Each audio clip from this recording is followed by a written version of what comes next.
this episode of Surely a Mystery. Who doesn't like a good Bigfoot story? Mystery. Is it hoax? Is it not? Is it some guy in a suit? Are they really Bigfoot? Or are they footprints of just some guy with big feet? Yeti, abominable snowman, Sasquatch. We've heard all different kinds of names. But did you know, in the most populous state for the fewest number of square miles, that we have our own Bigfoot? Yeah, me neither. So I decided to do some research. And on this episode, we're going to talk about New Jersey Bigfoot. I hope you enjoy. Stick around for Surely a Mystery, Season 7, Episode 5, New Jersey Bigfoot.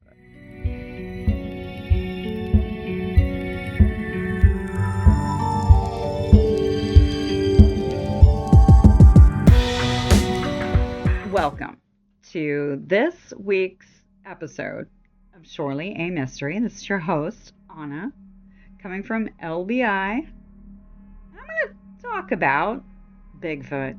Yes. I was watching the Discovery Channel and Jack Osborne's Search of Bigfoot. And does, New Jersey have a Bigfoot? And boy, was I surprised. But for those of you who don't know the history or what Bigfoot really is, let's go back. Now, many people call Bigfoot Sasquatch. Supposedly, it's a mythological creature, and that think it's fairly large, hairy, and featured in both American and Canadian folklore. And since it's about the 20th century, it's become a cultural icon. Now, many scientists put Bigfoot in what is deemed pseudoscience, cryptozoology. That's the study of cryptids or cryptic things in the zoological realm. They consider it sort of half science and half mythos because it can be proven or it might not be proven. There are tons of anecdotal evidence such as witness sightings, photographs, video, and audio recordings, but some hair samples and large footprints have been cast and even analyzed and don't fall into some of the zoological record.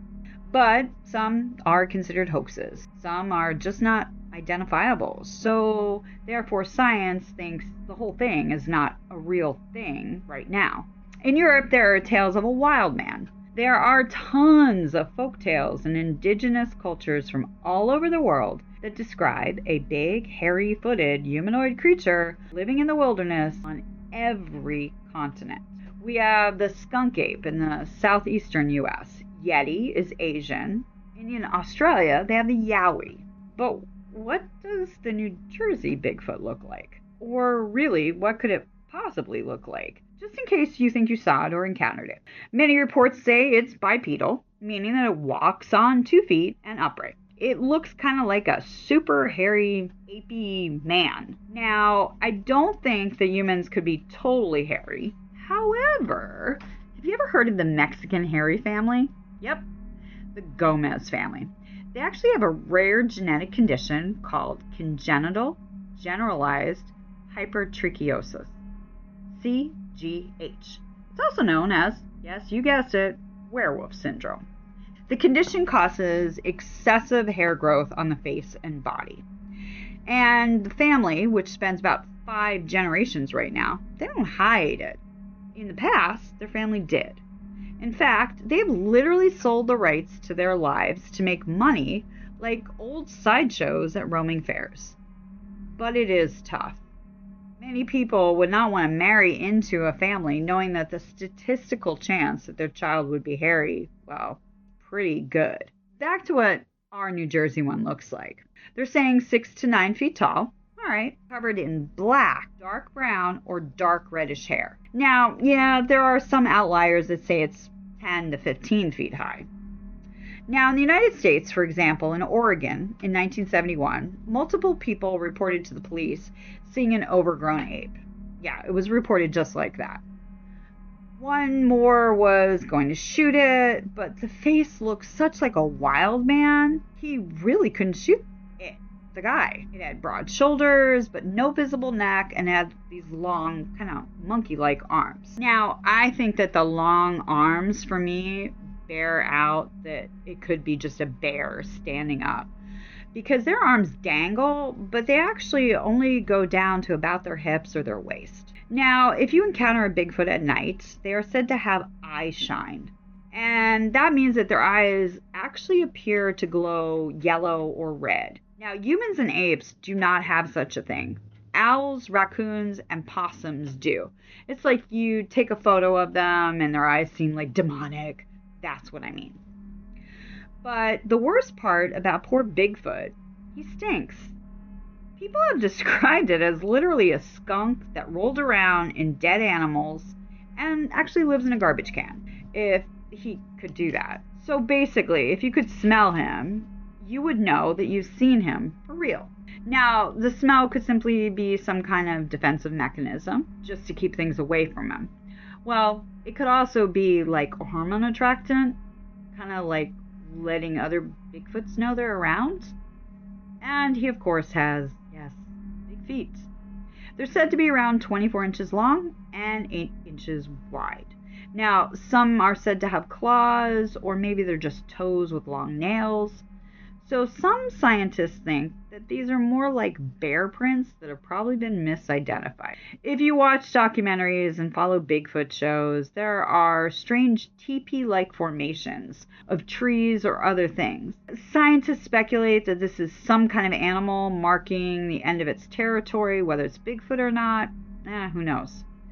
They have found many of these with ape-like hair in them, which, when DNA tested, they're related to the great apes, but they're not exactly genetically a great ape. So people assume that they're made by some kind of Bigfoot animal. Now, Indians of different tribes will tell of hairy men or large harried creatures that live deep in the forest. The Yokut Indians have petroglyphs of Bigfoot at Painted Rock. The largest of these glyphs is over 1,000 years old, but these creatures ate men, so people, especially kids, were told not to wander at night. Now, it could just be kind of like a Grimm's brother tale. Oh, don't go out, the wolf's gonna get you. But the Indian version, it's this psycho rabid bear, it's gonna eat you, and it's really a man. But who knows? There are some tribes who say that these wild men were cannibalistic. Most of the stories come from the northwestern part of the United States. Now, Spanish explorers in the southern part of America, like Florida, spoke about the Dark Watchers. And even in Mississippi, a priest who lived with the Natchez Indians reported stories of hairy creatures that were seen in the forest. Both of these made horrible screeching or screaming noises and often stole livestock, but no reports of eating men.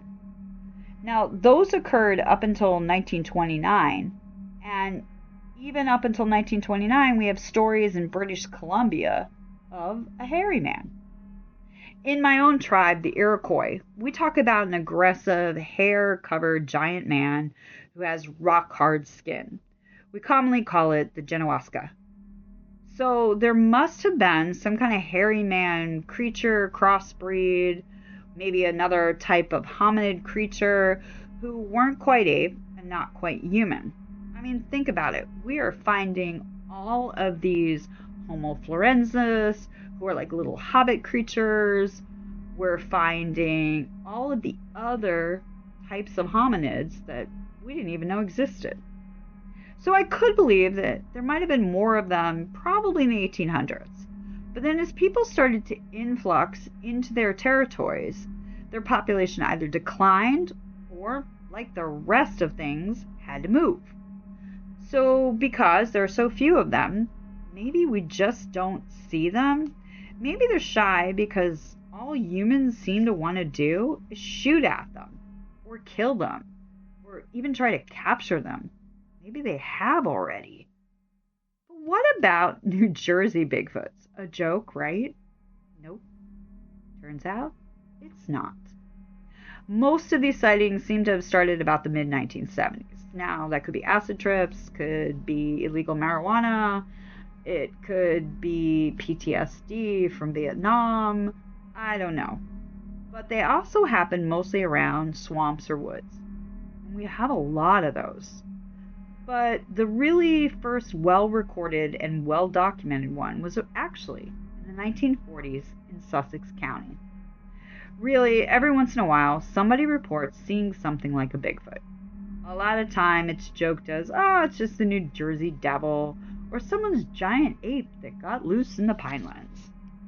The most notable sighting was actually in Bear Swamp near Newton. Now, many people reported seeing, in 1975, a 9-foot-tall monster with gangly long arms. He appeared to have gray hair and very human-like appearance. Now, in Blairstown, there were footprints found in the snow, and a hunter's deer was found, but a leg was missing from the deer. There was, at the same time, a wolf documentary called Cry of the Wolf, and there happened to be a section on Bigfoot. Also, at the same time, Goodyear had come out with the Bigfoot tire. I remember those commercials. Now, maybe it's all just a coincidence, and people were like, sure, why not? There's got to be a Bigfoot here. But I think that a hunter would be pissed off enough to tell a local radio station that because a whole deer leg was literally ripped off the body, and that's good meat, that some beast had to have taken it. But New Jersey's Bigfoot passion started and grew rapidly. Honestly, I lived in New Jersey then, and I don't remember that. I do remember the tornado that destroyed the neighbor's house across the street. My mom, who's 96, doesn't really remember any Bigfoot stuff. She does remember the tales of Pineys and other moonshine brewing people living in the Pinelands. She talks about the Shakespeare talking people who lived deep in the woodlands. But no Bigfoot. For example, TV shows started offering literally $10,000 back then for video footage of a Bigfoot. The Army Corps of Engineers even mentioned Bigfoot in its Washington State Environmental Atlas. It even warned the Bigfoot has a stride of 6 feet and weighed about 1,000 pounds. That's basically the size of a pool table you see in bars.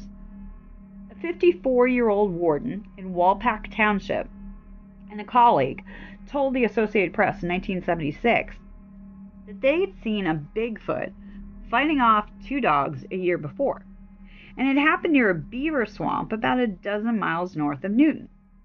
Later, Warren Reiser confirmed to the New York Times that it wasn't a creature that he'd ever seen before. He confirmed that it was at least 6 feet tall, probably around 250 pounds, with long brown hair, deep-set eyes, bare palms, and a flat face.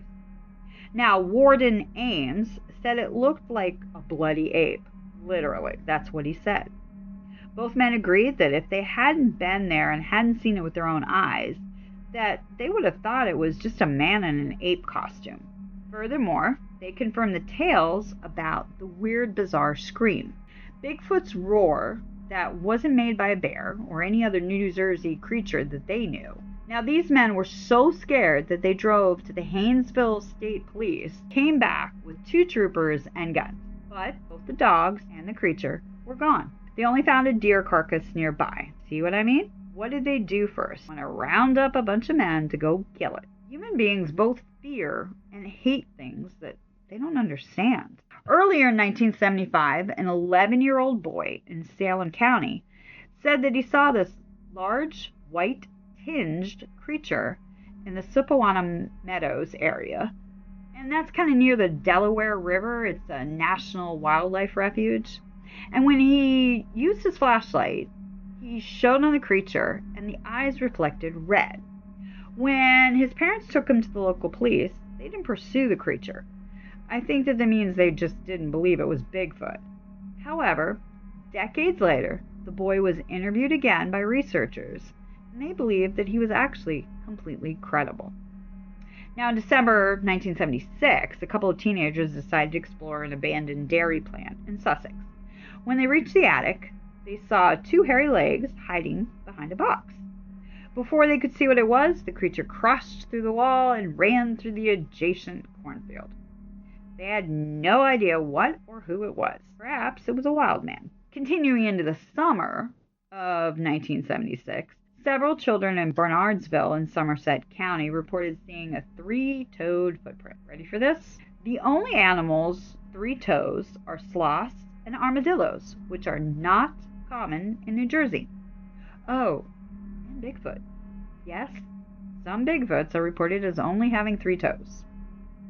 Police were contacted by the parents after their children saw a 9-foot-tall creature in Rockaway Township picking berries. What did the Morris County officials determine? Yes, it was a bear. A bear picking. Yes, I said picking berries. I think that kids know what the term picking means. And I kind of went down a rabbit hole, and bears don't pick berries. Their fingers and their hands are not textile enough. More and more stories came from Sussex County. Hunters, hikers, a county road employee who freaked out when Bigfoot peered into his truck window. What was he doing that he got Bigfoot's attention? The Herald News even reported that one man saw Bigfoot at least 5 times between 1974 and 1977.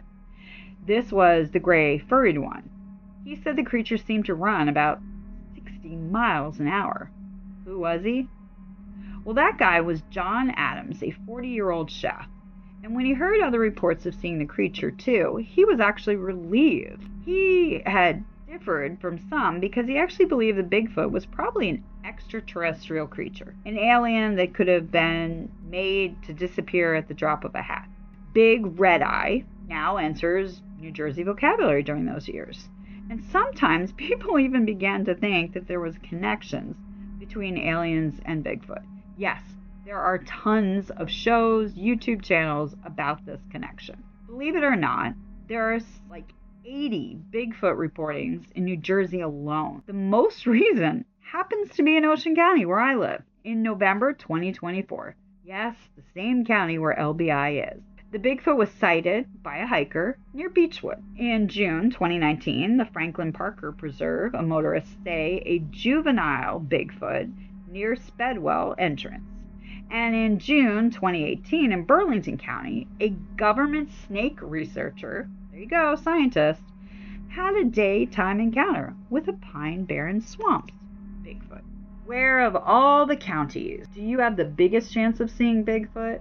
Burlington, Sussex, and yes, Ocean counties, Atlantic, Bergen, and Union, to have no sightings that have ever been recorded. I think that may be because the lack of reporting or the fact that their areas are deep in the woodlands.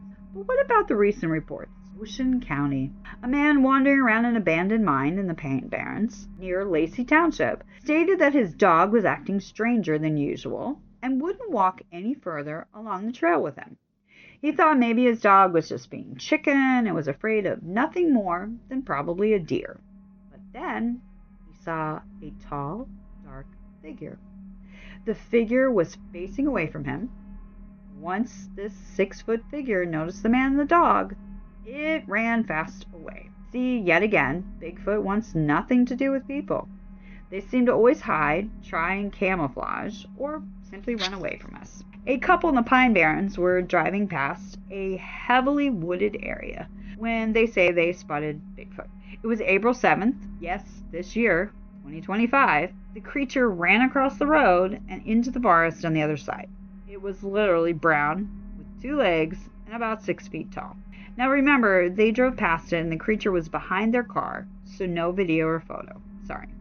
The beast moves too fast, and she was too shocked by what she saw. Now, one user, quote-unquote man of light, has been tracking both Bigfoot and Dogman in South Jersey. Yes, I did say Dogman. Not the comic or the movie, a real dog man. I think that's for a whole nother show. Now, on February 22nd of 2023, he posted a video of a dark, tall, hairy figure along railroad tracks near the Millville area. Thank God I didn't take that job near there. A local DJ, Joe Kelly, and others even had expeditions to try and find Bigfoot in the Pine Barrens. Now, what about Brown's Mills? Now, what about it? Bigfoot. It literally leapt across the road. This one was a light color, like the color of a deer. It was bipedal, The road was again caught in the rearview mirror. The woman reporting was a skeptic of these legendary creatures. Now, she's not so sure. Remember, the Pinelands has food, water, shelter, and, well, really, no people. Not really. The National Bigfoot Field Research Organization literally investigates all the sightings and reports before they put up stats. So there are hundreds still being investigated, and even more that are determined, well, of course, yes, to be a hoax. And as a matter of fact, I downloaded a couple of hoots, howls that are supposedly tapes of Bigfoot. So take a listen.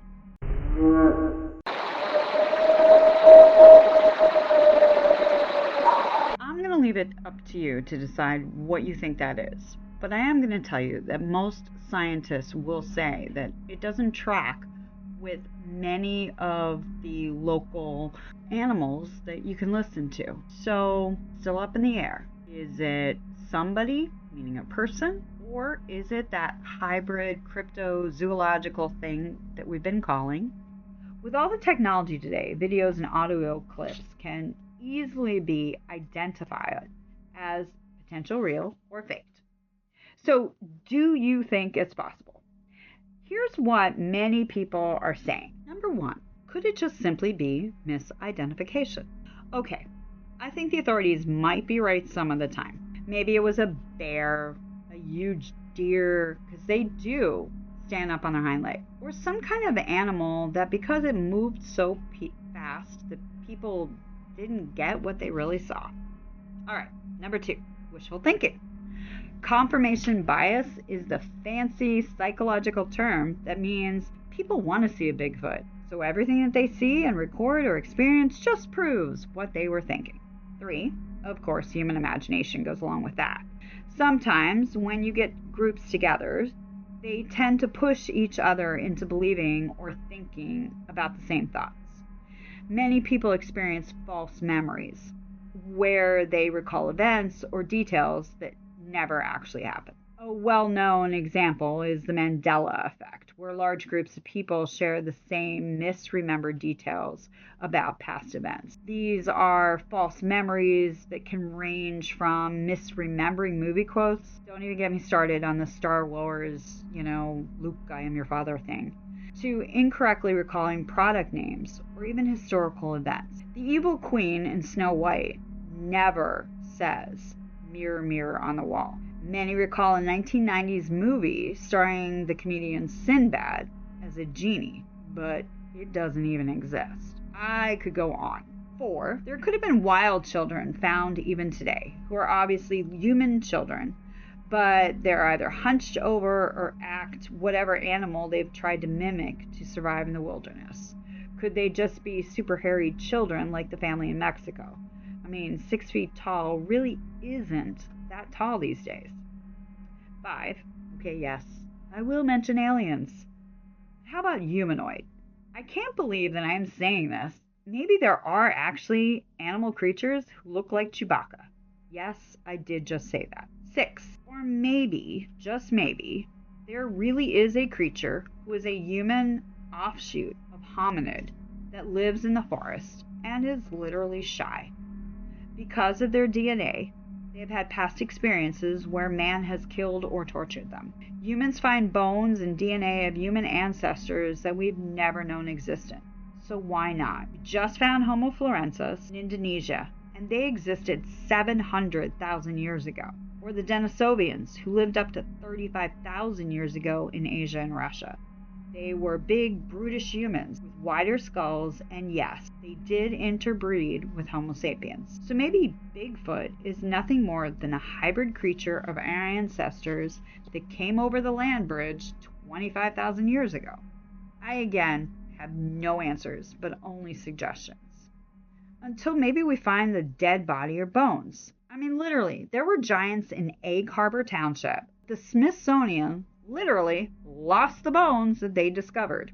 Or maybe they're hidden away. Maybe those were Bigfoot's lost ancestors. I suggest keep a camera in your car or keep your phone handy. It's great for traffic accidents and when people do stupid things, like an actual window-mounted camera.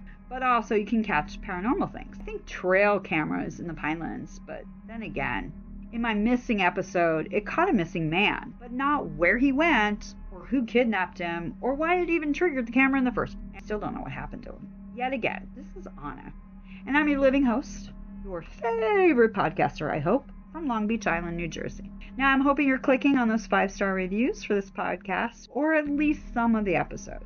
If you like certain types of episodes, then let me know, and I'll give you more of that. You can always send me an email to shoreleyamystery@gmail.com. And I hope you're staying warm and dry and healthy wherever you are. And a special hello to my Norwegian listeners. I truly appreciate you, and I'm so fascinated that I'm such a thing in Norwegian podcasting. Until next time, this has been Surely a Mystery. I'll see you next time.